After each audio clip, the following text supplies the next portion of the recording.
Hello and welcome to another what is frankly long overdue video. I won't bore you with the reasons. For future reference, I'm recording this on the 18th of August 2025, and last week Adobe introduced an update to Adobe Camera Raw called Dust. What it is an automatic dust spot removal which saves you having to click individually on the dots and get rid of them. In order to access the feature, you'll need to update ACR to version 17.5.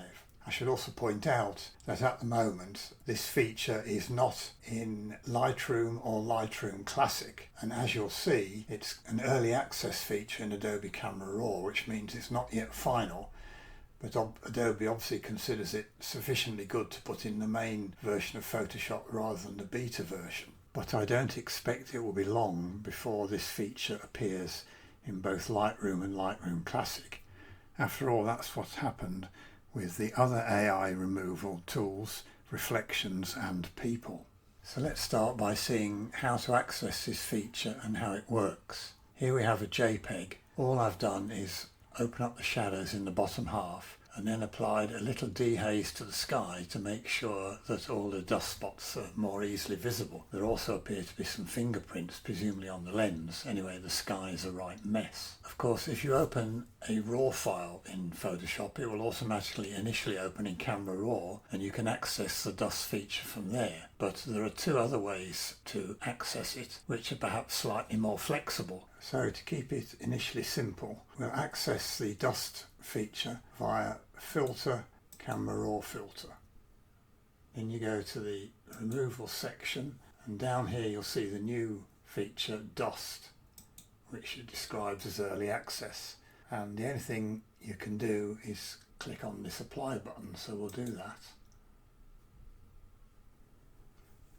So the AI is now working out what it thinks are dust spots in order to remove them. And there, that looks like it's done a pretty good job. If you click on this eye thing here, you can go back and see the dust spots which have been removed. And if you hover your mouse over the reset button, you can see the spots that it's actually removed. There are far more than I could see. In fact, I've counted them and there are 104 spots that have been removed. If you go over to the main remove tool, you can have a look at the visualize spots and you'll see there aren't any dust spots. I think it's done a pretty good job. You can see it hasn't removed the fingerprints, but I guess it's been trained in a way that it doesn't recognize fingerprints. It's only looking for small dark spots on the image. So we'll now head over to Luminar Neo and see how that does. So here we are in Luminar Neo with the same image, and to get to dust spot removal you go to Essentials, Erase, and down the bottom Remove Dust Spots. So we'll click on that and Luminar Neo will do its thing, detecting the spots, and we'll remove them hopefully. And there, the spots have gone. Looks another pretty good result to me. Again, it hasn't removed these larger spots or fingerprints, whatever they are, but as I say, it seems to have done a pretty good job. So here we are in Photoshop. This is the image with the dust spots removed by Adobe Camera Raw, and this is the image with spots removed by Luminar Neo. The only difference is I can spot. If we turn this off, you'll see there's a black mark here, another one up here and another one here, which appears slightly more prominent when you switch between the two. So this is Photoshop, Adobe Camera Raw, and this is Luminar Neo. If we switch to difference, you'll see there's nothing showing, so it must only be a very small difference. So we can probably call this a draw. In order to test this a bit further, I've created this document.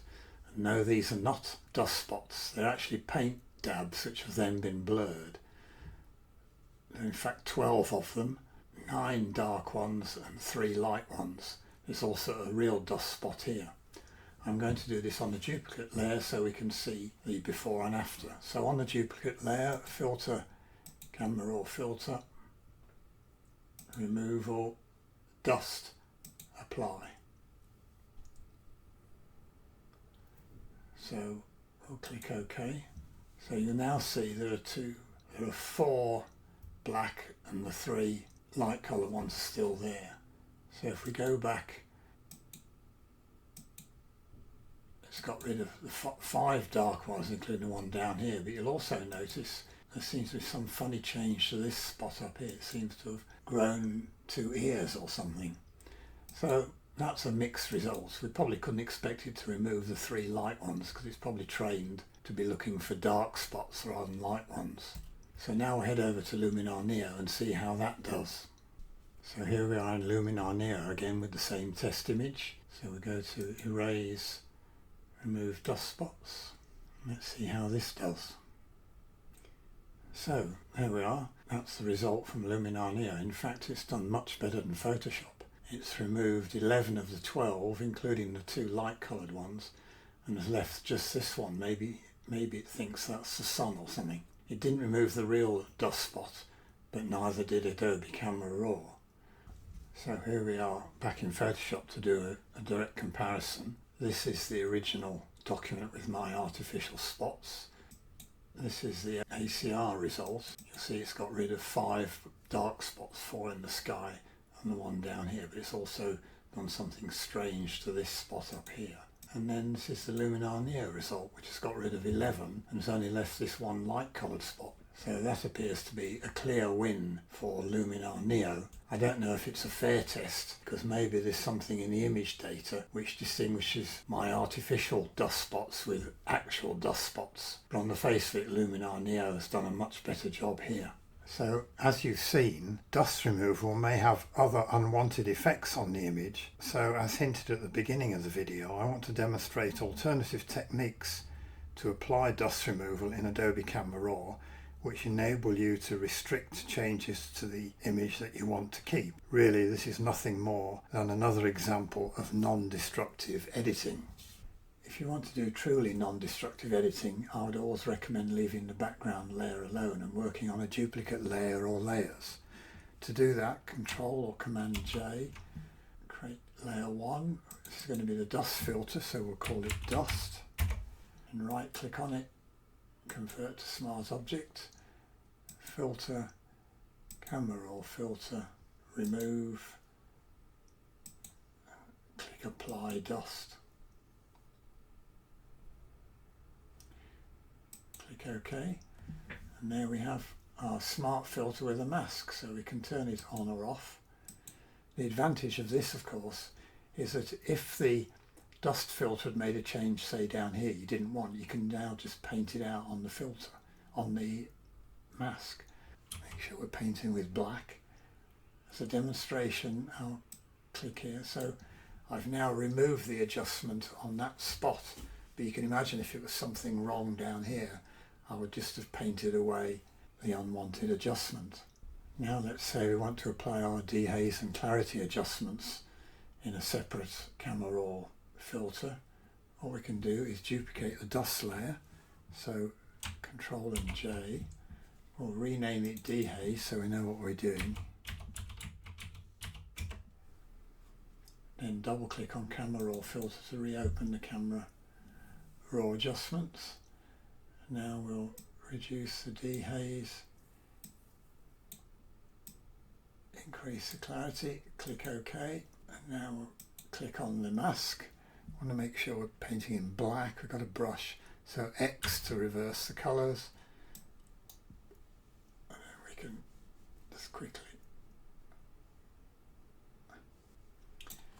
So here's our original, here's our dust filter, and here's our dehaze, but applied only to the sky, not the foreground. And now if you wanted, you could export or save a flattened version of this as a JPEG or something, either for printing or for putting on the web.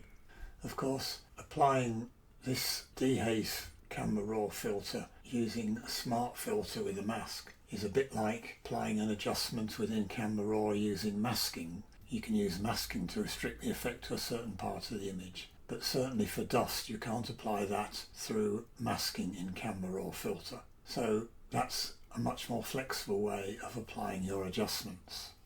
If you don't like using smart filters, there is a third technique which retains similar flexibility. So again, we'll start by duplicating the background, Control J. We're not using smart filters, so filter, Camera Raw filter, remove,